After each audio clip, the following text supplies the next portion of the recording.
ये फिल्म जो है एक बहुत ही इंटरेस्टिंग रोम कॉम थ्रिलर है। फिल्म्स लाइक मस्तानी बहुत इंपॉर्टेंट हैं क्योंकि इसमें मैसेज भी है और एंटरटेनमेंट भी है। अगर अफान इस मूवी में आप नहीं होते तो क्या ये मूवी आप देखने जाते? That's a tough question. अगर पॉडकास्ट में इस तरह की बातें सुनने को मिलती तो ज़रूर जाता। सो हमारा जो कंटेंट है माशाल्लाह से बहुत अच्छा है, मूवी बहुत अच्छी है। एज मेंशन कि उसको हंसना भी आएगा, रोना भी आएगा, कनेक्ट करेंगे, दुख होगा। मैं किसी ऐसे लड़के से शादी नहीं करना चाहती जो ऊपर से नीचे देख के मुझे मेरे फिजिकल एट्रीब्यूट्स को देख के मुझसे शादी करे कि मैं कितनी हसीन हूँ। तो आपने ऐसी ही शादी करनी है? मैंने तो बिल्कुल ऐसी ही शादी करनी। बिल्कुल ऐसी जैसे बता रही हैं। बिल्कुल एब्सोल्युटली। कि हमारे प्रोडक्शन वाले बड़े स्मार्ट होते हैं ना, प्रोडक्शन के लड़के। अचानक से उनको एक एपिफनी हुई जी कि अफान भाई को बहुत सर्दी लग रही है तो चारपाई के नीचे हम कोयले रख देते हैं। अफान को उन्होंने चिता पे लिटा दिया जिंदा अफान को, जिंदा अफान को थोड़ी देर और तो रोस्ट हो जाता नीचे से। नहीं, तो हुआ। जल गए। काफी टेंडर निकले अफान उसके बाद। अगर थोड़ा स्पाइसेस डाल देते ना रिटायरमेंट मीडियम वेल अफान बाद बहुत अच्छा। अफान कह रहा मुझे कुछ फील हो रहा है। चाइल्डहुड ट्रॉमा से बुरी चीज इस दुनिया में कोई नहीं है। कोई नहीं। तो और कोई इंस्टीट्यूशन ही नहीं है, पेरेंट्स को पता ही नहीं है कि बच्चों को कैसे रेस करना है। ये एक बहुत इंपॉर्टेंट चीज है, मुझे तो लगता है इस पे काम होना चाहिए। आप जहाँ पर जितने लोग बैठे होंगे हर एक का कोई ना कोई चाइल्डहुड ट्रॉमा पेरेंट्स से रिलेटेड। और आपको जज भी नहीं करेगा तो आपकी बात बाहर जाएगी। अगर वो शेयर भी नहीं कर सकते एकदम से जज हो जाएंगे।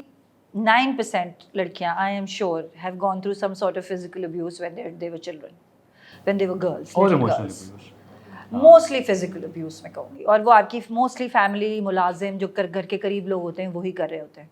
और वो बच्चियाँ नहीं बताती, कभी भी नहीं बताती ये बात, बड़े होके भी शायद नहीं बताती। पहले बताइएगा मूवी आ कब रही है, क्या सरप्राइज देने वाली है हमें? तो मूवी का नाम है मस्तानी और मूवी रिलीज़ हो रही है ऑल ओवर पाकिस्तान। ये फिल्म जो है एक बहुत ही इंटरेस्टिंग रोम कॉम थ्रिलर है।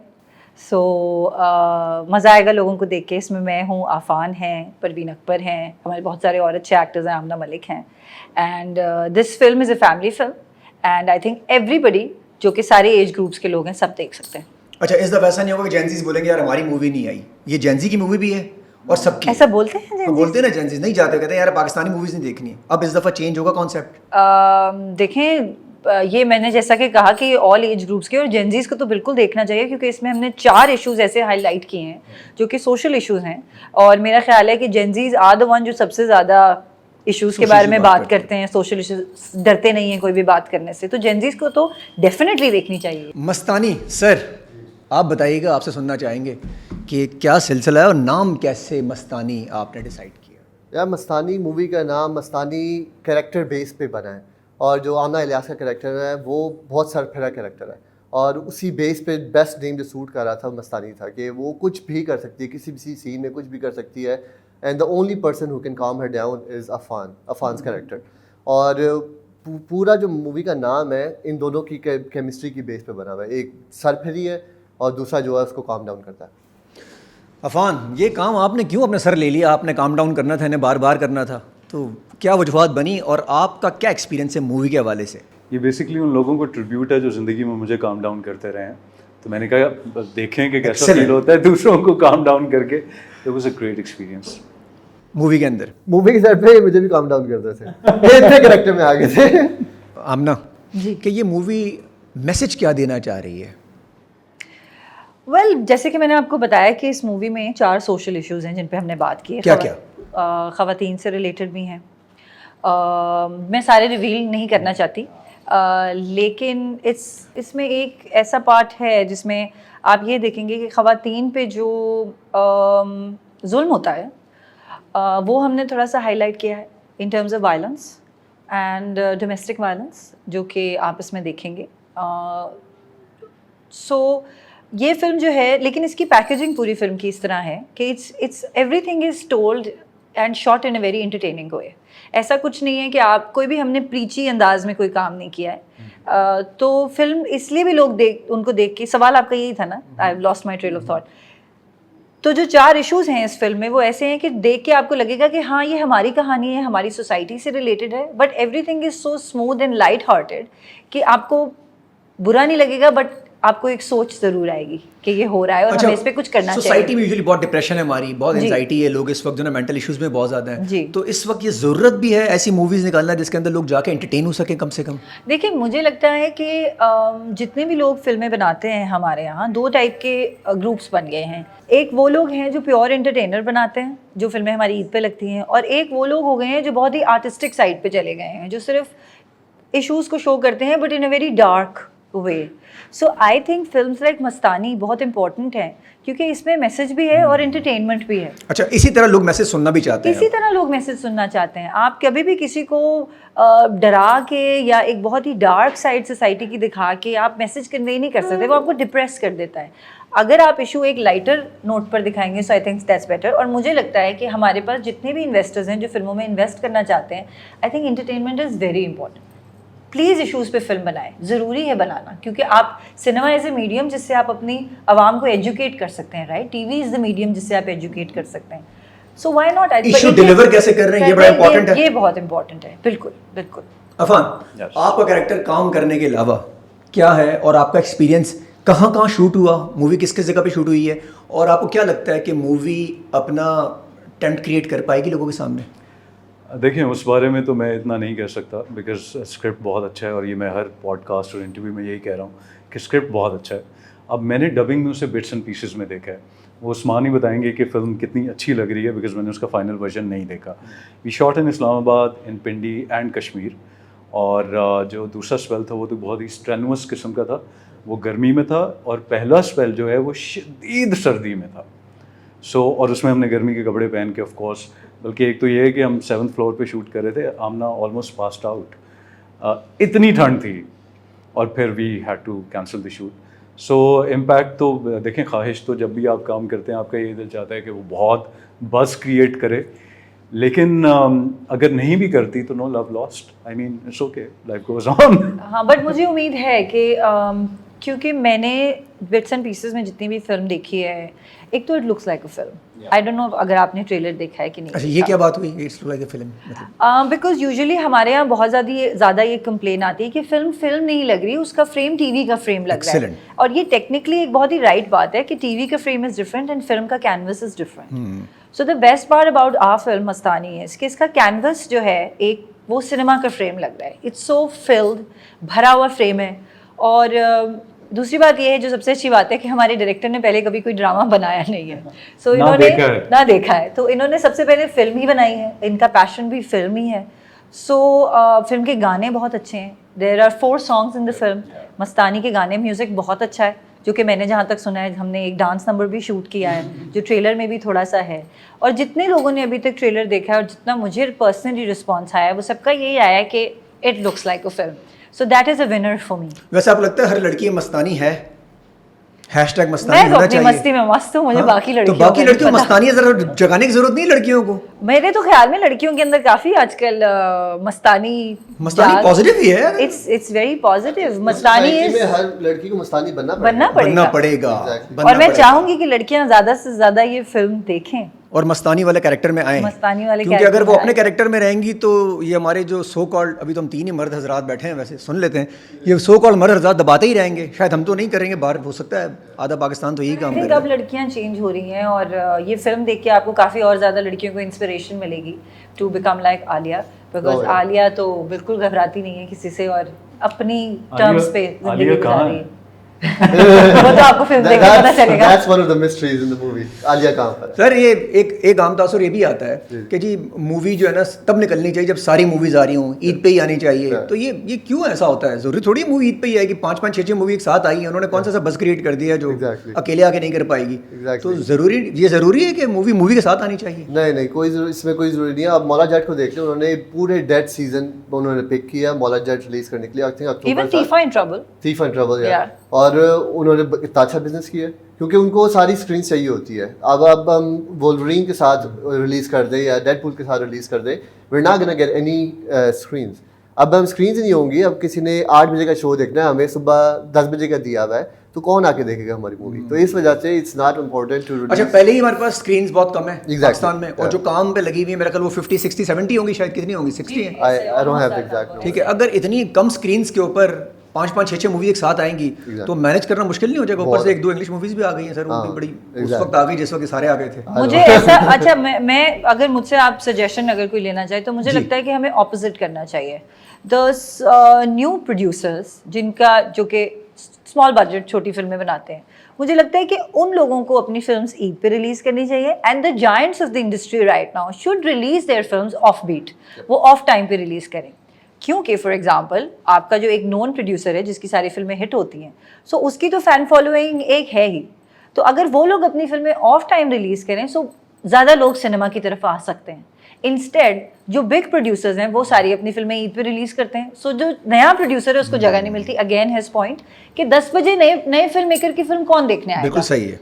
सो आई थिंक ओवरऑल एक जो हमारी यूनियन है या जो भी प्रोड्यूसर्स एसोसिएशन है, यू नो, इनको सोचना चाहिए, come up with new ways, come up with ideas and किस तरीके से आप लोगों को cinema to engage people. I think the best way to engage people और उनको पुल जो चाहिए होती है ना प्रोड्यूसर डायरेक्टर को, वो स्क्रिप्ट पहले पढ़े और उस पर देखें कि स्क्रिप्ट एंगेजिंग है कि नहीं है। अगर स्क्रिप्ट अच्छी है और उस पर मूवी बना रहे हैं, आई गारंटी यू लोग आएंगे। अगर आप मौला जट के देखें, स्क्रिप्ट स्ट्रॉन्ग थी उसकी और ऑब्वियसली कास्ट भी बहुत ज़्यादा स्ट्रॉन्ग थी, तो उसकी पुल बहुत ज़्यादा थी। उन्होंने वर्ड ऑफ माउथ से बहुत ज़्यादा पैसा कमाया कि पहले शोज़ में आए, अगर वही नेगेटिव रिव्यूज़ आने शुरू हो जाते they would not have made money after that. Yeah, and also I think जो बड़े प्रोड्यूसर्स हैं वो भी स्कैर्ड हैं कि अगर हम अपनी फिल्म ऑफ बीट लगाएंगे तो हमारा इतने करोड़ों रुपए लगे हुए हैं। वैसे आपके प्रोड्यूसर बड़े प्रोड्यूसर्स हैं। नहीं, मैं बाय बड़े producers I mean don't take it the wrong way, by बड़े पैसे वाले बड़े, I mean, मैं पैसे वाले से बड़ा कह जिनकी ऑलरेडी फिल्म्स हैं। अच्छा, जिनकी ऑलरेडी फिल्म है, जिनकी ऑलरेडी हिट फिल्में रिलीज हो रही हैं। सो मेरा कहने का मकसद ये था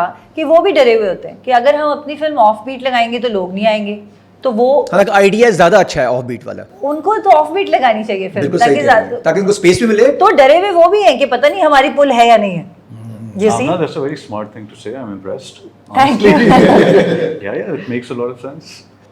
जो आपने एक ट्रेलर मैंने भी देखा, उसमें बड़ी अच्छी बात बोली कि मुझे एक ऐसे लड़के से शादी करनी है जो मुझसे शादी करे, मुझसे ना करे। वो क्या था वैसे, किससे करे? इसका मकसद क्या ये लड़कियों मैसेज देना चाह रही हैं कि लव मैरिजेस करें, क्या करें? नहीं, देखें, एक जो कन्वेंशनल ब्यूटी स्टैंडर्ड है कि जी बहू ऐसी होनी चाहिए और ऐसी होनी चाहिए, तो उस जुमले का मकसद ये है कि मैं किसी ऐसे लड़के से शादी नहीं करना चाहती जो ऊपर से नीचे देख के मुझे मेरे फिजिकल एट्रीब्यूट्स को देख के मुझसे शादी करे कि मैं Excellent. कितनी हसीन हूँ, बल्कि ऐसा लड़का जो मुझसे शादी करना चाहे, मैं जैसी हूँ, फॉर व्हाट आई एम, मुझे चेंज ना करे। जोर से मत हंसो, ऐसे बैठो, ऐसे खड़ी हो। तो आपने ऐसी ही शादी करनी है?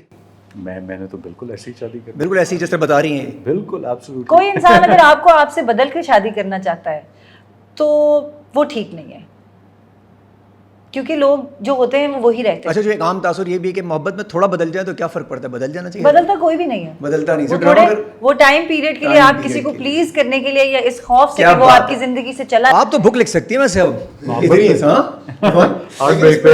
इसमें ये होता है कि दूसरों की आदत जो होती है ना, जैसे अगर शादी हुई है उसके बाद एडजस्ट करना पड़ता है। That's not changing yourself. Yeah, It's just that's adjusting to their adjusted. need. और इवेंचुअली एडजस्टमेंट बहुत अरसे में खत्म हो जाती है। एक और चीज़ भी है कि आई थिंक मुझे लगता है कि मैं जैसे जैसे साल गुजर रहे हैं और मैं बड़ी होती जा रही हूँ। आप तो छोटी होती जा रही दिन ब दिन। Okay, thank you. लेकिन वैसे मैं एक बात कह रही थी कि आप जैसे जैसे बड़े होते जाते हैं, मुझे लगता है कि हर 3 साल 5 साल बाद इंसान चेंज होता है। तो आप जिससे 10 साल पहले अगर आपकी शादी हुई है और आपका जो रिलेशनशिप है, 10 साल बाद आप इंसान ही बदल जाते हैं। So I think both parties need to adjust and Oh yeah, for sure. To what they have Afaan, become. Script important है आपके लिए या ठीक है यार, अगर पैसे अच्छे आ रहे हैं तो कर ही लेता हूँ? बल्कि मैं सोच रहा था कि मैं आपसे ये सवाल करूं कि आप एक फिल्म या ड्रामा कंटेंट पे देखते हैं या कास्ट पे देखते हैं? कंटेंट पे देखता हूँ मैं। तो फिर मेरे लिए कंटेंट इंपॉर्टेंट है, कोई भी हो। अगर मैं नेटफ्लिक्स पे कोई मूवी देखता हूँ या सीरीज देखता हूँ तो मेरे लिए कंटेंट इंपॉर्टेंट है, वो चाहे नया एक्टर ही क्यों ना। हम करते हैं सारे, देखें आई चाहे। गारंटी यू कि आपको ये फिल्म पसंद आएगी। अच्छा, इस पे कंटेंट फोकस है। स्क्रिप्ट इज और रियली गुड। अफान ने इसी बेस पे साइन की है, स्क्रिप्ट बेस पे साइन की है, क्योंकि नए डायरेक्टर के बहुत रिस्की होता है किसी भी एक्टर के साथ काम करना। तो अफान ने मुझसे बात की, कहते हैं मैं स्क्रिप्ट आपकी बहुत स्ट्रांग है, आपका प्रीवियस वर्क इतना मैंने देखा हुआ नहीं है, लेकिन स्क्रिप्ट बेस पे मैं ही साइन कर रहा हूँ। और उन्हीं उसी से इम्प्रेस हो गए इन्होंने साइन की, क्योंकि मैंने ही लिखी है। तो कहते मुझे हैं तो पता भी नहीं था आमना इलियास कौन है, वो एग्जिस्ट भी करती है इस दुनिया में कि नहीं। ये क्या कह रहे हैं? बस ये ये कह मैं उससे देते बिल्कुल हैं। ऑपोजिट बात कर रहा हूँ दूसरे देखिए इंटरव्यू में। मूवी में ऐसी बातें आप नहीं कर सकते थे, आप ऐसे ये बातें आप यहाँ बैठ के कर रहे हैं। नहीं आमना, एक तो आमना भी ऑब्वियसली रीजन आप मस्तानी के सामने ऐसी बातें कर सकते थे? हाँ हाँ बिल्कुल कर सकते थे। मस्तानी जरा सुनने वाली नहीं है। मस्तानी के दिल में एक सॉफ्ट कॉर्नर था शकील के लिए, मेरे कैरेक्टर के लिए, तो इसलिए शायद ये दोनों आगे चले भी। डांटती भी थी लेकिन उससे प्यार भी करती थी। मुझे लगता है कि ये मूवी बज़ क्रिएट करेगी इंशाल्लाह। और ये ऐसा करेगी कि शकील और मस्तानी के नाम से आपको लोग हैशटैग करेंगे। इंशाल्लाह इंशाल्लाह। सबसे पहले तो आप कीजिएगा। सर हम करेंगे, करेंगे ना? सर मूवी के अंदर जी। क्या चीज़ ऐसी होगी जो लोगों को अपनी तरफ अपील करेगी और लोगों को पॉज देगी कि मूवी देखें? जी, मूवी की स्क्रिप्ट जो लिखी है मैंने इसी बेस पे लिखी है कि दो इमोशंस बच्चों के होते हैं। जब बच्चा पैदा होता है उनके कोई उफ वो ये इमोशन नहीं होता, उसमें होता है ये इमोशन नहीं होता। दो इमोशंस होते हैं, हंसना रोना, क्योंकि बहुत इनोसेंट होते हैं। That's the base emotions of human. तो इसी बेस पे मैंने पूरी मूवी लिखी है कि अगर एक सीन में हंसना ना आए या रोना ना आए तो वो सीन सही बैठेगा नहीं। तो हर सीन मैंने इसी हिसाब से लिखा है कि किसी ऑडियंस को हंसना आए, वो अच्छा, दिली खुशी हो वो सकती हंसना और रोने पे चलती रहेगी मूवी? जी जी मतलब वो बोर नहीं होगा, No. रुकेगा नहीं किसी जगह पे। एग्जैक्टली। और शुरू में शुरू में एक हुक डाला है जो एंड में रिवील होता है और वो सस्पेंस भी क्रिएट होता जाता है।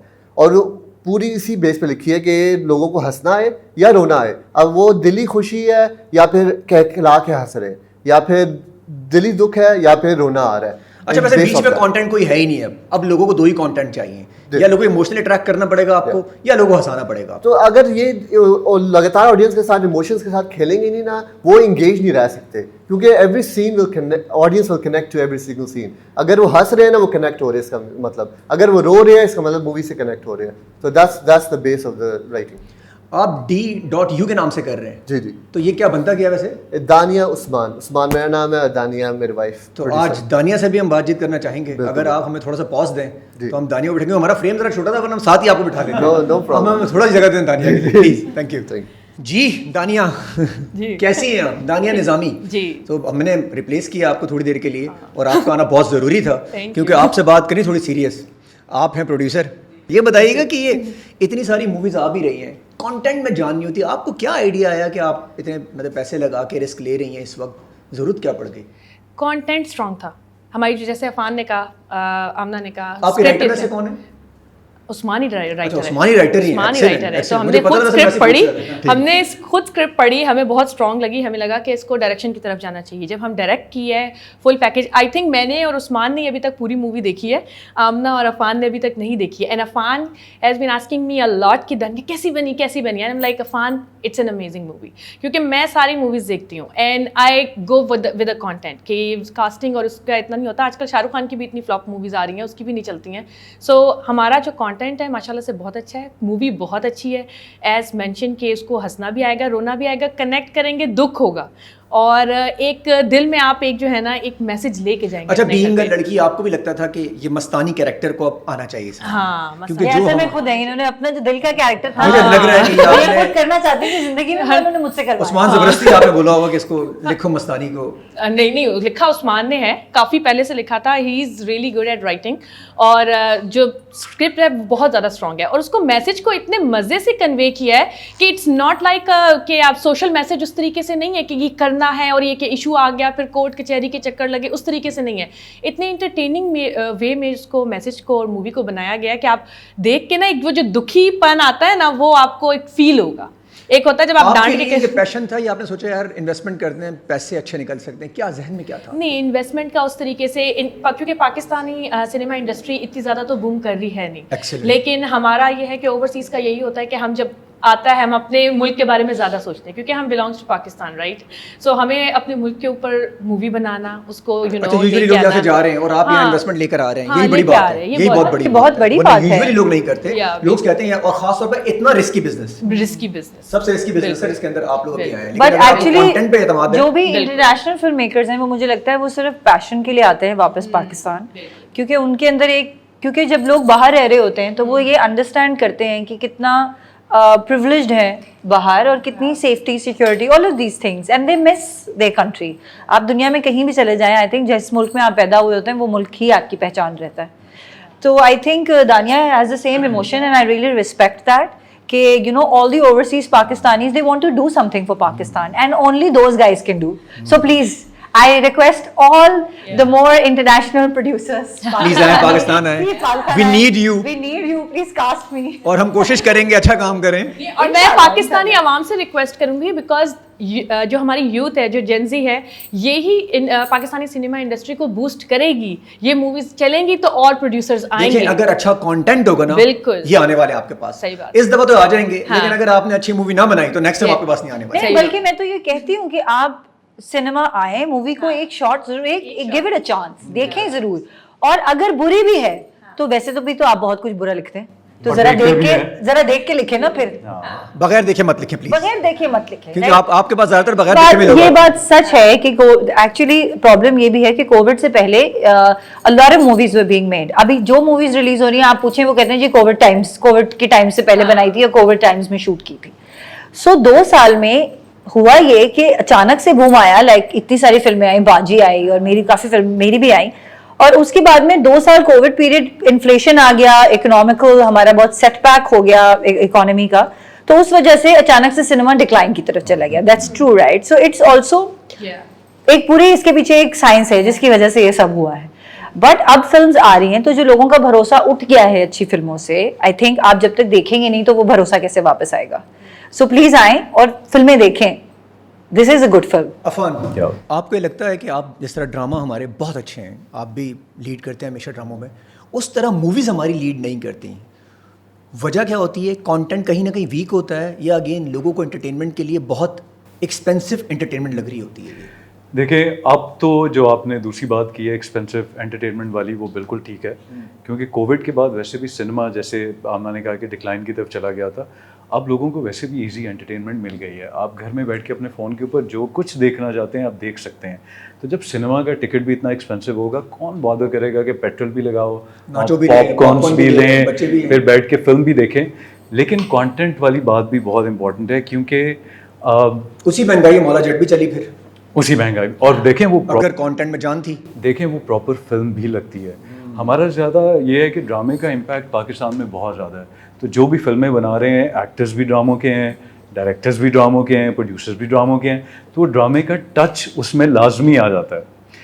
एंड आई एम सरप्राइज्ड क्यों आता है, क्योंकि अगर हम इंटरनेशनल फिल्म्स देख रहे हैं तो हमें आइडिया तो है ना कि फिल्म के क्या इंपॉर्टेंट पॉइंट्स अब तक तो हो ही जाना चाहिए. तो उस्मान का ये फ़ायदा है. दानिया तो चलें ड्रामे देखती हैं, उस्मान ने ना ड्रामों से कोई ताल्लुक नहीं, ना ड्रामे कभी देखे हैं, तो उनकी जो फिल्म का स्क्रिप्ट है ना, वो एक्चुअली फिल्म का स्क्रिप्ट. उस्मान नेटफ्लिक्स देखते थे, हाँ, नेटफ्लिक्स वगैरह देखते तो हो सकता है वहीं से कोई इम्पैक्ट है, क्योंकि नेटफ्लिक्स तो पूरे पाकिस्तानी हाँ, देख रही होती है. सारी मूवीज हम लोग देख रहे होते हैं, लेकिन अगेन हमें वही वाला टच चाहिए नेटफ्लिक्स वाला सिनेमा के ऊपर, जो कि यूजुअली ड्रामे का आ रहा होता है. यही कमजोरी रही है जो यहाँ आप लोगों ने कमजोरी ओवरकम की है कंटेंट से. अब कोशिश की है, अब देखें. और लोकेशन सारी पाकिस्तानी यूज की है. हाँ बिल्कुल बिल्कुल. तो बाहर नहीं गए कहीं, करीब भी चले जाते, थाईलैंड, दुबई वगैरह कहीं? नहीं, वो हम प्रमोशंस के लिए क्योंकि जो कंटेंट है, स्क्रिप्ट की डिमांड नहीं थी. स्क्रिप्ट जो है वो सारी हमारे पाकिस्तानी कल्चर. तो इन्होंने जिद नहीं की, शकील और मस्तानी ने जिद नहीं की? अभी मैंने आपको इतना बड़ा लेक्चर दिया कि ये पाकिस्तानियों के लिए फिल्म बना रही है और आप कह रहे हैं हम थाईलैंड से. मैंने बाहर घुमा के ले आप लोगों को, मैं इनके पैसे आपको घुमाने के चक्कर में था, आपने रुकवा दिया मुझे. अच्छा जी अफान, ये नेटफ्लिक्स पे हमारी क्यों ही मूवी लगती है यार? वजह क्या है? नेटफ्लिक्स वालों को हमसे क्या इशू है? लगा ले हमारी मूवीज भी, इतनी अच्छी मूवीज हम बनाते तो हैं. मुझे कुछ तो अच्छी भी होंगी. देखें, जो अब कंटेंट बन रहा है अब नेटफ्लिक्स पे, आई एम श्योर वो उस टाइप का होगा जो नेटफ्लिक्स को पसंद आएगा, तो वहाँ तक पहुँचा है ना. उसके लिए थोड़ा हमें वेट करना पड़ेगा, then we can say something. Set पे किसने ज़्यादा आपको एंटरटेन किया, किसने ज़्यादा तंग किया? क्या मज़ा आया आपको सेट के ऊपर? और कोई ऐसी चीज़ जो आप शेयर करना चाहते हैं? हाँ, मैं अपनी फेवरेट हूँ ना. आई थिंक सेट पे, टू बी वेरी ऑनेस्ट, हमारी शूट बहुत मुश्किल थी क्योंकि बहुत सर्दी थी. हम जनवरी में और end of December, January Feb हमने पिंडी, इस्लामाबाद पिंडी में शूट किया है. और हमारी प्रोड्यूसर और डायरेक्टर साहब की बहुत ज़्यादा ख्वाहिश थी कि समर्स दिखाया जाए. तो सर्दी में, तो जैसा कि आपने ट्रेलर देखा है, देखिए पैसे बड़े इंपॉर्टेंट होते हैं जिंदगी में ना, आपने सब कुछ दिखवा दिया इनको. तो इतनी सर्दी थी कि मैं आपको बता नहीं सकती. इतनी सर्दी थी, जितना ज़्यादा मैं बोलूँ उतना कम है, उतनी सर्दी थी. तो मेरे लिनन के कपड़े थे. और मुझे याद है कि मैंने एक बॉम्बर जैकेट बाहर से मंगवाई थी जो कि यहाँ मेरे पैर तक थी पूरी. तो वो मैं पूरी उसके अंदर रैप हो जाती थी जब शॉट मेरा ख़त्म होता था. बट स्टिल कोई उससे फ़र्क नहीं पड़ रहा था. हीटर्स थे, सब कुछ था. शूटिंग के दौरान हमारे when we were giving our dialogues, तो ऐसा होता था कि धुएं निकल रहे होते थे मुंह से, भाप निकल रही होती थी। और हमने सारी शूट ऐसे की। और जब मैं डबिंग पे पहुंची तो जब मैंने अपनी ऑडियो सुनी तो मैं अपनी पूरी ऑडियो में कोई भी बात ऐसे करती हूँ, और क्या बोले तुम्हारी, कैसे हो तुम, मतलब पूरा टाइम मैंने कहा ये शुक्र है इन लोगों ने डबिंग करा ली। और फिर जब मैं डबिंग करने लगी तो मैंने पूरी फिल्म डब की, क्योंकि हर डायलॉग में मुंह खोल के बोल ही नहीं रही थी। तो सेट पे बहुत मज़ा आता था। जो मेरे ब्रदर्स के कैरेक्टर प्ले कर रहे थे, अब्बास हो गया, कौन कौन लोग और हैं आपके साथ? अब्बास अशरफ और काशिफ। अब्बास अशरफ और Kashif, they are playing my brothers. Parveen आपा वाज प्लेइंग माय अम्मा। और हमारा जितने भी फैमिली सीन्स थे दे वर हिलेरियस। मेरे अफान के साथ जितना काम था, कुछ हमारे सीन्स हैं, हम बाइक पे हैं, एक हमारा रात का सीन है जो मैं थोड़ा सा इलेबोरेट करूँगी। तो रात के जी 2-2:30 बज रहे होंगे, और वो मूवी का सीन है? मूवी का सीन अच्छा, है। और वो रात का ही पूरा सीन था जिसमें मैं इनके घर में आती हूँ और मैं जो है ना इन पे अटैक कर देती हूँ, इनको उठाती हूँ किसी वजह से। ऑप्रेसिवली कोल्ड। हाँ, बहुत सर्दी। रात के 2 बज रहे थे। तो मतलब ऐसा था कि सर्दी गिरते हुए मुझे नजर आ रही थी। एक ओस नहीं गिर रही होती, मुझे वो सर्दी दिख रही थी। वैसे उस साल कुछ ज्यादा ही सर्दी, उस साल कुछ ज्यादा सर्दी भी थी। तो हमने वो सीन पूरा रात में शूट किया। और अफान के तो मतलब हालत बिल्कुल मरने वाली हो गई थी। शलवार कमीज पहनी हुई है, शलवार कमीज, इसने शलवार कमीज और मैंने भी लिलन का शलवार कमीज पहना हुआ। और हमारे जो प्रोडक्शन वाले थे, जो फनी किस्सा है वो यही है कि हमारे प्रोडक्शन वाले बड़े स्मार्ट होते हैं ना, प्रोडक्शन के लड़के। अचानक से उनको एक एपिफनी हुई जी कि अफान भाई को बहुत सर्दी लग रही है, तो चारपाई के नीचे हम कोयले रख देते हैं। अफान को उन्होंने चिता पे लिटा दिया। जिंदा अफान को, जिंदा अफान को थोड़ी देर और तो रोस्ट हो जाता नीचे से। नहीं, जल गई। काफी टेंडर निकले अफान उसके बाद। अगर थोड़ा स्पाइसेस डाल देते ना रिटायरमेंट में मीडियम वेल अफान बहुत अच्छा है। अफान कह रहा मुझे कुछ फील हो रहा है। I felt the heat, मैंने कहा ये कहाँ से आ रही है। और चारपाई जल गई पूरी। चारपाई जल गई। बीइंग अ लड़का बता नहीं पा रहा मैं कितना जला हूँ। उससे पहले मैं कि कोई हादसा नहीं हो गया, शुक्र है अल्लाह का। पहले तो ये भी एंजॉय करा था, वो गरमाइश गरमाइश ज्यादा हो गई गरमाइश। अफान क्या मोटिवेट कर रहा था? इतनी सर्दी होने के बावजूद भी आप एक्टिंग कर रहे थे, आप कहते हैं यार रोक देते हैं, क्या पैशन दे रहा था, क्या मोटिवेशन थी आपकी? देखिए फिल्म उस ज़माने में तो ख़ास तौर पे प्रमोशन थी ना, तो मुझे वो प्रमोशन भी मैटर कर रही थी। उसके बाद स्क्रिप्ट बहुत अच्छा था, आमना के साथ बहुत मज़ा आ रहा था काम करके, उस्मान के साथ बहुत अच्छा लग रहा था, तो मुझे तो बहुत मज़ा आ रहा था काम करने का। तो और फिर ये कि ऐसा नहीं है कि we are all in it together. एक बंदा सफ़र कर रहा हो ना तो उससे होता है कि यार मेरे साथ ज़्यादती हो रही है, हम सब उसके अंदर थे, तो वो एक दिन मुझे बहुत गुस्सा आ गया। और मैं आई थिंक शायद यही रात थी जिस दिन हम शूट कर रहे थे, और बहुत सर्दी लग रही थी। मैं बता नहीं सकती आपको कितनी सर्दी लग रही थी। तो ये अब कैमरे के पीछे को 50 लोग खड़े हुए हैं, सबने मंकी कैप्स पहने हुए, यहाँ तक जैकेटें बंद हैं, जैकेट्स के ऊपर भी शॉलें पहनी हुई हैं। तो आई लॉस्ट इट, मैं बहुत गुस्से में आ गई और मैंने कहा चलिए उतारें सब अपने सब कपड़े उतारें। ऐसे ही होता है। हाँ, अब सारे मेरी शक्ल देख रहे हैं। रेस्पेक्ट हो गई थी आपने, रेस्पेक्ट कर दी मर्दों के साथ। आई मीन लाइक पूरे नहीं उतारे, ये मेरा मकसद अच्छा, है। ठीक है, मैंने कहा पूरे नहीं jacket उतारे, आधे उतारे। उतारे। Just your layers. हम सफर कर रहे हैं तो आप भी तो फील तो करें ना, बिकॉज होता ये था कि जी अब हम सर्दी में खड़े, ओ यार वो लाइट, अब सर्दी है ना तो सब स्लो भी हुए हैं। सफर आमद यार अब थोड़ी मजबूरी भी होगी यार। नहीं, उस्मान का वो बैकअप शॉट्स का भी सीन होता था, इतना अच्छा सीन हो गया, सारे कह रहे हो बहुत जबरदस्त, और उस्मान लाइक एक बैकअप शॉट, एक तो उसमें फिर जो है ना हमारी सेफ्टियों में जो बैकअप शॉट कहता आपको तो होता हो, बस कर दे यार। मुझे याद है मैं तब तक तो काम करती हूँ जब तक मेरा डायरेक्टर मना ना करे, लेकिन तो मैंने नहीं लेकिन किया। उसकी भी एक हद होती है ना, फेयर यूजेज पॉलिसी।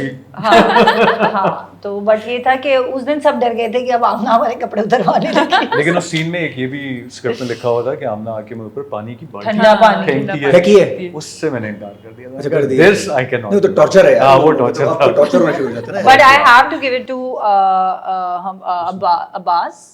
अब्बास का एक सीन है जिसमें वो सुबह सुबह उठ के मुंह धो रहा है और मैं आके उसको लात मारती हूँ पीछे से। बहुत फनी सीन है वो भी, आई थिंक ट्रेलर में भी है। ट्रेलर में भी है। सो आई किक हिम। अब वो हमने कोई 4-5 दफा शॉट किया क्योंकि टाइमिंग नहीं मेरी मैच कर रही थी। वो बार बार ठंडे पानी से मुंह धो रहा है, अब धोई जा रहा है। अगर अफान इस मूवी में आप नहीं होते तो क्या ये मूवी आप देखने जाते? That's a tough question. अगर पॉडकास्ट में इस तरह की बातें सुनने को मिलती तो जरूर जाता। और ये रियलिटी बेस भी होती और ये रियलिटी बेस हमें वो तो दिखने तब को पता मिलता। चलता ना जब आप देखते हैं। तो आप जाती हैं? अभी तो मैं कह सकता हूँ क्योंकि I was part of the film. अच्छा, मैंने ट्रेलर देखा, ट्रेलर इज अमेजिंग। थैंक तो यू। मुझे like तो it? टेम्प्ट लगा कि मैं जाऊंगा। So I'm gonna wait for your call the next day. Usually तो हाँ, फिर मैं उसके बाद फेयर आपको मैं लिख के दे दूंगा। हाँ, बस क्योंकि मैं वो लिख के DM दूंगा, ब्लॉक करके ही दूंगा। अगर तो बुरा रिव्यू है तो DM, वरना तो IMDb पे जाके आप रिव्यू लिख के आइए। अच्छा था। हाँ, DM कीजिएगा आप। सोशल मीडिया ट्रोलिंग आप कैसे वैसे बर्दाश्त करते हैं? अभी तो मूवी आ रही है, पहले से ही पड़ गए हैं लोग। मूवी देखी नहीं लोगों ने। ट्रोलिंग का जो कल्चर है ना वो तो है और रहेगा, और वो कभी कहीं जाने वाला नहीं है। तो सबको मैं यही एडवाइस करती हूँ कि आपने जब अपने आप को पब्लिक उस लाइन पे रखा है जहाँ पे लोग आपको क्रिटिसाइज करें, आपकी तारीफ करें, तो you have to have a solid heart, एक बहुत बड़ा दिल चाहिए आपको, And a और thick जो skin also. थिक स्किन, और जो पब्लिक फिगर्स हैं, तो मुझे बिल्कुल बुरा नहीं लगता अगर कोई मुझे ट्रोल कर रहा है, क्योंकि जब वो मेरी तारीफ करते हैं तो मैं खुश होती हूँ ना। तो अगर वो थोड़ा सा मुझे ट्रोल भी कर रहे हैं तो वो भी मुझे बर्दाश्त नहीं करने तो की क्रिटिसिज्म हिम्मत- भी सेंसिबल होनी चाहिए ना। ये जो ट्रोलिंग के स्टैंडर्ड्स नहीं है, हाँ। ये बात है। मतलब ऐसी आईडी से आते हैं, पता होता है कि आईडी किसी ने बना के मुझे ये है कि हमारे जो अवाम है ना वो मिक्स कल्चर की है। उन्हें क्योंकि या तो ज़्यादा इस्लामिक हो जाते हैं, या तो ज़्यादा मिडल वाले भी हैं कि आपका काम ठीक नहीं है, तो उनको समझ नहीं आ रहा ट्रोल किस बात पे करना है। तो जिन्होंने ट्रोल करना है उनको कुछ ना कुछ रीज़न चाहिए ट्रोल करने के लिए। उनका कोई, मुझे लगता है कि कोई फिक्स वो एजेंडा नहीं होता कि हाँ मुझे भाई- लगता है फरागत बहुत शदीद है हाँ, ट्रोलिंग वालों के लिए। बहुत वरना क्या किसी को मुझे क्या लगता है पड़ी किसी कि के लिए? इनसिक्योरिटी बहुत शदीद है। बस घर बैठे हैं, इजी एक्सेस है, बस आपकी तो बहुत ट्रोलिंग आ रही होती है, पता नहीं आप कभी किसी से शादी कराए थे, कभी किसी से शादी कराए थे, आपकी तो रोज शादी देखिए हो रही मेरा है। ये तो ट्रोलिंग ना हुई। हाँ, ये तो ट्रोलिंग नहीं, Yeah. एंटरटेनमेंट हुई। हाँ। अब ये कुछ भी ना हुआ। अच्छा स्मार्ट आंसर अच्छा, जो कुछ भी नहीं हुआ। अब झूठ इसमें इसलिए इतना ज्यादा शामिल हो गया बिकॉज ये जो क्लिक बेट का चक्कर है ना, व्यूज का जो चक्कर है, तो कोई भी आपके बारे में कुछ भी लगा देगा अपने यूट्यूब से पैसे कमाने के लिए। You see, so I think थोड़ा सा रिस्पॉन्स, जो ये बात आप कर रहे थे कि किसी का कोई स्कैंडल बना दिया, किसी का कोई, सो आई थिंक वो उसका रीज़न ये है कि उन लोगों को थोड़ा सा रिस्पॉन्सिबल होना पड़ेगा कि सिर्फ पैसे कमाने के लिए आप ऐसी इन्फॉर्मेशन सर्कुलेट कर रहे हैं विच इज़ नॉट ट्रू। फितना ना फैलाएं पैसे कमाने के लिए। बट मेरा फियर ऑफ जजमेंट बहुत स्ट्रांग है, जिसकी वजह से मुझे you know I can not be bullied. मैं डिप्रेशन में चला जाता हूँ, तो मैं कमेंट्स कोशिश करता हूँ कि ना पढूं। अब देखें, सोसाइटी ऐसी हो चुकी है कि अगर कोई एक्टर, किसने एज नहीं करना, कोई सदा जवान तो नहीं रह सकता। अब एजिंग, अगर किसी के चेहरे पे मैच्योरिटी या वो आ रहा है तो ये तो बूढ़ा हो रहा है या ये बूढ़ी हो रही है। उसके बाद अगर वो चेहरे पे कुछ करवा लेते हैं तो ये तो अपने स्किन में कंफर्टेबल नहीं है, और इसने चेहरे पे ये करवा लिया, तो यार किसी जगह तो मैं मेरा कहता घर हूं- इस्लामी कर देते हैं, फतवा जारी हो जाता तो है। मुझे लगता है ये हाँ। खुदा के निजाम के साथ तो मसले मुझे चल रहे लगता है कि इखलाकी हदूद में रहते हुए आपका जो दिल चाहता है आप करें, अगर आप खुश है ना उस चीज, लेकिन इखलाकी हदूद में रहते हुए तो छोड़ दें लोगों को। वो तो हैं। आपके अच्छा, यही बहुत बड़ी बात है, अब इखलाकी हदूद की बात कर रहे हैं। हाँ। वरना अब तो ये आ गया कि जिसका जो दिल चाहे करे यार, हाँ। आप उसकी नहीं। मैं अक्सर अपने दोस्तों में बैठ के मैं ये बात करती हूँ, मैं कहती हूँ शुक्र करो लेडी डायना हैज पास्ट, क्योंकि जितनी वो खूबसूरत थी, हाँ, ये और नहीं- अगर अब वो एज कर जाती बेचारी, हाँ। तो ये पूरी दुनिया में लोगों ने ना उनको कहीं का नहीं छोड़ना था। आमना से हमारे पास ये कल्चर ज्यादा है। अगर हमारे आसपास के मुल्क देखें वहाँ जरा कम है, वहाँ overall- एजिंग इज ब्यूटीफुल होता जा रहा नहीं है। नहीं, ओवरऑल मुझे लगता है overall in the entire world, अच्छा, यस, दिस ब्यूटी स्टैंडर्ड, कोई जवान हो रहा है, कोई बूढ़ा हो रहा है, ये लोग नहीं छोड़ते। लेकिन आमना ने एक बात बिल्कुल ठीक की थी कि अगर एक्सेप्टेंस आपके अंदर पैदा हो जाए ना, फिर आपको फर्क नहीं पड़ता कि एक्सेप्टेंस में ही तो फ्रीडम है। यार लेकिन वो बहुत मारे वो पढ़ने के बाद ही वहाँ पड़ती तो है। बड़ी सैरें करके पहुंचना आप भी पड़ता देखें ना है। कहाँ से होते हुए यहाँ तक पहुँचे हैं। अभी भी रास्ते में गिर जाता हूँ, फिर उठता हूँ, फिर गिर जाता हूँ। तो मेरे ख्याल में जिंदगी यही है। बट ये बात सच है कि मैंने देखा है कि अफान बहुत इजीली इफेक्ट हो जाता है, हाँ। सेंसिटिव दैट या वे। या हाँ, तो इसी चीज़ का मेरे को लोग फ़ायदा उठाते हैं। अब तो उनको मैसेज दें कि मुझे कोई फ़र्क नहीं पड़ता, जो करना है करो। नहीं, मुझे वाकई अब कोई फर्क नहीं पड़ता। बहुत अच्छा किया यार, क्योंकि फिर हो जाते वो लोग तुम्हारे भी। अच्छा जी, कोई फेवरेट डायलॉग बताए ना मूवी में से अपना। मेरा तो वो है, आलिया कहाँ है? हाँ, वो तो आलिया हर जगह कहाँ है? चल रहा है, हर मेरा फेवरेट डायलॉग है जो कि मैं अफान को कहती हूँ कि उसकी बाइक देख के एक टूटी फूटी सी, शक्ल से तो तुम इतने गरीब नहीं लगते थे, ये क्या है? ये अच्छा था, वैसे अच्छा था। शक्लों से बड़ा हम देख के पहचान जाते हैं बंदे को, अमीर है गरीब है, हालांकि बताओ अच्छा, आलिया का जो कैरेक्टर है ना, वैसे मैं आपको बता दूं बहुत ही ऑफेंसिव कैरेक्टर है। ऑफेंसिव जुमले, ऐसे जुमले जो शायद मैं रियल लाइफ में नहीं बोलती लोगों को। तो आलिया के लिए सब तैयार हो जाएं, जो हमारा एक बेसिक सेंस ऑफ ह्यूमर था ना आज से 10 साल पहले तक, वो दोबारा वापस आया है। काले को काले बोल दिया, मोटे को मोटा बोल दिया, अच्छा, वो पतले को है? पतला बोल दिया। तो आलिया यही तो ट्रोल ही बहुत होने वाली है फिर, आप इतना बता दूं मैं आपको। ये देखें, ये उस पे आ गए। अभी इसी में कह रही है आलिया उसको, ये कोई अपनी मर्दानगी चाह रहा तो उसको कह रही मर्द मर्द तो तो देखो। मर्द तो देखो। मर्द तो देखो, यही बड़ी टॉम बॉय किस्म So, की, हर एक को जज करती है बट बस। आलिया इज वेरी जजमेंटल, और आलिया एक बिल्कुल जजमेंटल, थोड़ी सी जाहिल भी कह लूंगी मैं उसको। So Alia is pretty offensive. अच्छा, लोग ऐसा ही कंटेंट देखना चाहते हैं हाँ, नहीं, मेरे ख्याल से जो जहाँ आलिया दबंग सा, का दबंग सा। आलिया का जो कैरेक्टर है ना, वो एक हमारी आपको हर जगह घर में नजर आएगा, जो हम नॉर्मल लाइफ में करते हैं। बेशक हम जितने मर्जी अंग्रेज बन जाए और कहें कि नहीं जी इस तरह से नहीं बोलना, यूं करना, हम जज करेंगे, मोटे को मोटा कहेंगे, काले को दे लुक्स देख के, अमीर गरीब ओहो, सब हम जज, वही मुंह से नहीं बोलते? है, वो मुंह से नहीं बोलते, हमारे अंदर कूट कूट के भरा हुआ नहीं, है। लाइक जनरली मैं तो बचपन से वो रहेगा, वो बचपन से हम देखते आ रहे हैं। हम 90s के हैं, हम लोगों की तो कंडीशनिंग ही ऐसी हुई हुई है ना। घर में बच्चा पैदा हुआ नहीं कि किसी खाला ने बोल दिया है नाक नहीं, हाँ। थोड़ी मोटी जही हैगी, मतलब हम तो ये टाइप के लोग हैं सारे। तो हमारी तो कंडीशनिंग अब आके ये हुआ है कि कुछ सालों से I started also changing my self ना। मैं खुद भी ऐसी थी, मैं क्यों झूठ बोलूँ। सो अब जो नेक्स्ट जेनजीज वाली जो जनरेशन है जिनकी हम बात, they are very careful, you know, they don't want to offend people and which is great. I think ये अवेयरनेस सबको अच्छा, हम भी होनी उनसे लर्न चाहिए। कर रहे हैं, ये अच्छी चीज़ है, हम भी उनसे चीज़ें ले रहे हैं, वो हमसे लेते हैं, हम उनसे लेते हैं, ये बहुत अच्छा आई है। थिंक मुझे जेनजीज के बारे में जो सबसे मेरी पसंदीदा बात है कि self love is very important for them. 90s के जो लोग थे, हमसे पहले जो बूमर, हम प्लीज करते रहते थे बस। We were People people please. खाला को, अब्बू को, उनको, अंकल को, इसको, लोग उसको, क्या बस। कहेंगे वो कॉन्सेप्ट था ना, वो एक अब बचपन तो- से हमें फीड अब कराया नहीं। हुआ, लोग क्या कहेंगे, तो बस वो जेनजीज डोंट केयर अबाउट लोग क्या कहेंगे। But I think that's good. Also, I think you need to know how much is too much. हर चीज़ का excess is bad, you know.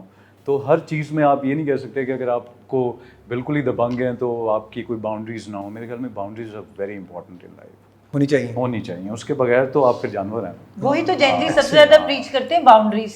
नहीं, वो जेंजी कहते हैं बाउंड्री होनी चाहिए, बाउंड्री जो सबसे क्योंकि अभी ज्यादा जानवर हुआ, बाउंड्रीज नहीं हुई तो ये तो डायरेक्टली हो जाएगा, क्लैश हो जाएगा। तो बाउंड्रीज तो बहुत Boundaries तो जरूरी बड़ी है। important है। वो जेंजीज को भी हम कहेंगे, आपसे भी हम सीखते हैं, आप भी हमसे सीख लें, तो ये कोई मुश्किल बात नहीं है। हमारी खैर, वैसे कोई बाउंड्रीज नहीं थी बाय द वे। हाँ, हमारी- बड़े होते हुए हम लोग की कोई कोई बाउंड्रीज भी आके नहीं। कुछ भी कह कुछ जाता भी है। कह सकता था। चलो बड़े हैं तो कुछ भी भाई, करो। वो अगर पहले कोई कहता था ना मुझे डिप्रेशन एंजाइटी हो रही, रख के चमाट पड़ती थी लेकिन उसको। वो बाद में करना। तेरी ऐसी की तैसी तो थी। लेकिन वो मुझे अच्छा भी लगता था कहीं ना कहीं। जैसे अगर मैं कहूँ अपने घर में कभी कि अभी मैं सैड फील कर रही हूँ, या छोटे होते या आपका मूड खराब है, तो हमें कहते थे चलो पुत्र जाओ बाहर खेल के आओ। अब बाहर खेल के Physical activity से ठीक हो भी, जाते। हाँ। So in a way it was good. अगर आज के बच्चे को अगर वो कहे मुझे एंजाइटी और डिप्रेशन, और आप जरा कह के दिखाएं कि चल पुत्र बाहर जा, Yeah. यार आजकल तो मतलब हाँ, अब हालात भी कुछ ऐसे जैसे मैं डरती हूँ। अगर आप किसी को वैसे डिप्रेशन का कह भी देना तो आगे से लंबे लंबे लेक्चर्स आपको सुनने को मिल जाते हैं। कभी कभी बंदे को आपको सिर्फ सुन लेना चाहिए कि उसका क्या मसला है, Exactly. आप आधे उससे ज्यादा भी काम हो जाता है। हील हो जाता आधे है। ज्यादा काम हो हाँ। जाता है। मैं यही कहता हूँ, बगैर अगर ऐसा बंद हो जो आपको जज ना करे। Judge ना इधर प्रॉब्लम क्या, आपने अपनी बात स्टोरी बतानी है, Yeah. अच्छा लेकिन और से किताब शुरू हो जानी है। मुझे और लगता अगले है बंदे को जाके बताएंगे कि वो मजे लेके, मुझे लगता है कि आपको एक बंदा मजे लेने वाली ढूंढना कहानियां जो है ना, कि कुछ जो आपका गुड लेकिन मुझे लिसनर हो। लगता है कि हम लोगों का जो आज तो आप लोग मुझे मजे लेने ही नहीं दे रहे। लेकिन हम लोगों का जो है एक फैमिली सिस्टम है कि बहनें हैं, भाई है, माँ बाप, हम लोग बहुत क्लोज नेट होते हैं ना, टाइटली नेटेड हमारी फैमिलीज होती हैं। तो मुझे लगता है कि मुझे तो कभी थेरेपिस्ट की या थेरेपी की इसलिए ज़रूरत नहीं पड़ी, क्योंकि मेरा मेरी बहनों के साथ एक ऐसा ताल्लुक है कि मेरी कितनी भी ज़िंदगी की बड़ी बात हो जाए, कितनी भी एक Bless ऐसी हैं बात आप, blessed हैं वैसे, कि बहुत कोई मुश्किल होता है। टाबू, लाइक कोई ऐसा इशू हो जो मैं नहीं किसी को बता सकती, मैं अपने घर में जाके इट्स माई सेफ स्पेस। तो मुझे लगता है कि ये कहीं ना कहीं हम लोगों को एज ग्रोइंग अप हेल्प भी करता है कि, और सबको अपने घरों में ऐसा ही माहौल रखना चाहिए कि आपके बच्चे आपसे बात कर सकें, जैसे मैं अपने घर वालों से सारी बात कर सकती हूँ।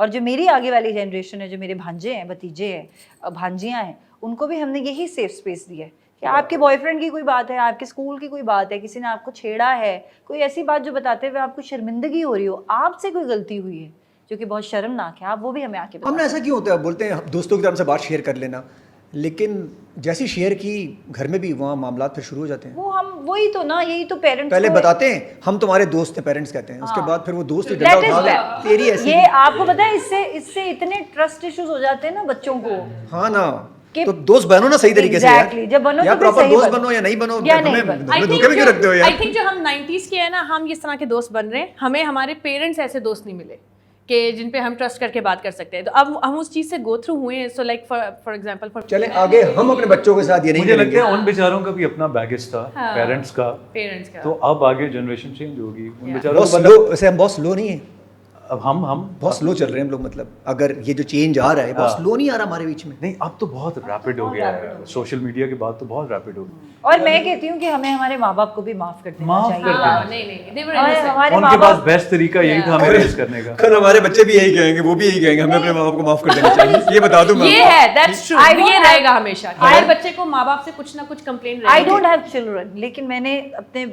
करीब में बहुत बच्चे बड़े होते हुए देख रही हूँ, ठीक है, और मुझे ये लगता है कि हर बच्चा, कोई पेरेंट्स गाइड नहीं है, हर बच्चा एक अलग पर्सनैलिटी होती है, आपको उसको उसी की तरह चलाना है। माँ बाप बच्चे को नहीं चलाते, बच्चा माँ बाप को चलाता है, जो मेरे हिसाब, जो मेरी ऑब्जर्वेशन है, because every child is a different personality. आप अपनी, जो हमने एक बुक बनाई हुई है ना कि पेरेंट्स को ऐसे होना चाहिए और बच्चे को ऐसे, ऐसा कुछ भी नहीं होता। और माँ बाप से बच्चा पूछे घर जाके। कमोडिटी तो नहीं है ना आपकी, वो एक इंडिविजुअल है, उसको उसी तरह ट्रीट करें और अपनी धौंस ना जमाएं उसके ऊपर। और जाहिर है वही जो इखलाकी हदूद की बात की, किसी जगह पे आपको सर्जनिश करनी भी पड़ती है, बट उसका ये मतलब नहीं है कि आप बिल्कुल ही उसके साथ। ये बड़ी थिन लाइन है इखलाकी हुदूद वाली। इसी पे ही तो प्रेशर होता है इखलाकी इसी पे हुदूद, तो। हर जगह टकरा जाती है इखलाकी हुदूद। और मैं बताऊं आपको, आप अगर इसको बड़ा करवाते हैं किसी चाइल्डहुड ट्रॉमा से बुरी चीज इस दुनिया में कोई नहीं है, कोई नहीं। तो और कोई इंस्टीट्यूशन ही नहीं है, पेरेंट्स को पता ही नहीं है कि बच्चों को कैसे रेस करना है। ये एक बहुत इंपॉर्टेंट चीज है, मुझे तो लगता है इस पे काम होना चाहिए। बच्चे जो कि नहीं हो स्कूल रहा। में बुली होके आते हैं, घर पे आके नहीं बताते।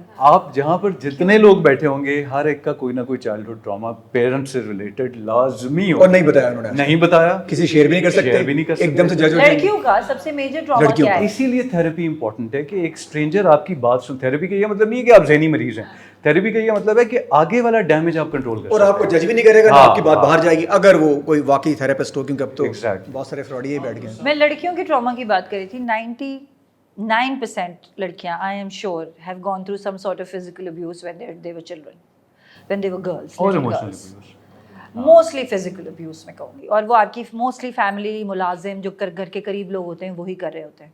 और वो बच्चियाँ नहीं बताती, कभी भी नहीं बताती, ये बात बड़े होके भी शायद नहीं बताती। एंड बहुत साल लग जाते हैं उनको उस चीज़ से डील करने में। वो जो आपका बचपन में फिजिकल अब्यूज़ होता है, वो लीड करता है आपके आगे के सारे डिसीजंस। वो गलत शादियाँ करती हैं, गलत रिलेशनशिप्स में पड़ती हैं, भाग जाती हैं घर से। और ये जो कोर इशू है, वो किसी को पता ही नहीं होता कि क्या है। सो आई थिंक कि ये स्पेस बनानी बहुत ज़रूरी है घर में। हमारे यहाँ थेरेपी का कल्चर नहीं है भाई, नहीं आने वाला।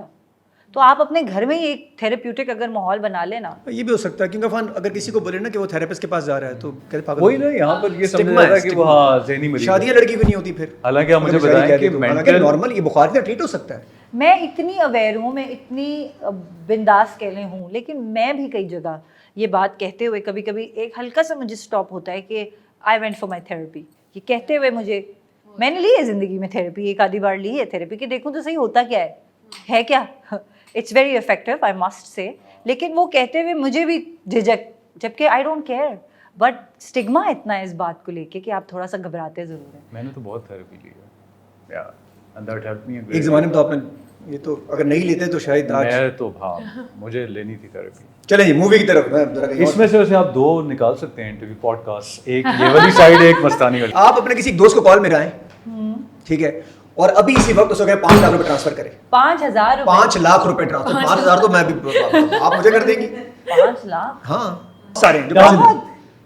मैं किसी को कॉल करता हूँ अपनी फ्रेंड को, कोई प्रैंक कर लेगा। बगैर बताए या मैसेज किए अभी पता चल जाता है चल करें। कि मुझे 2 मिलियन चाहिए। लड़की है यस, यार, लड़कियां लड़कियां तो दे देंगे अफान को। आप पीछे रह गए। No she is my childhood friend. करूँ कॉल? हाँ करें। यूजुअली होता है दोस्त उठा के फोन पे, तेरी ऐसी जैसी क्या चाहिए, तूने करना क्या है इसका। I am calling.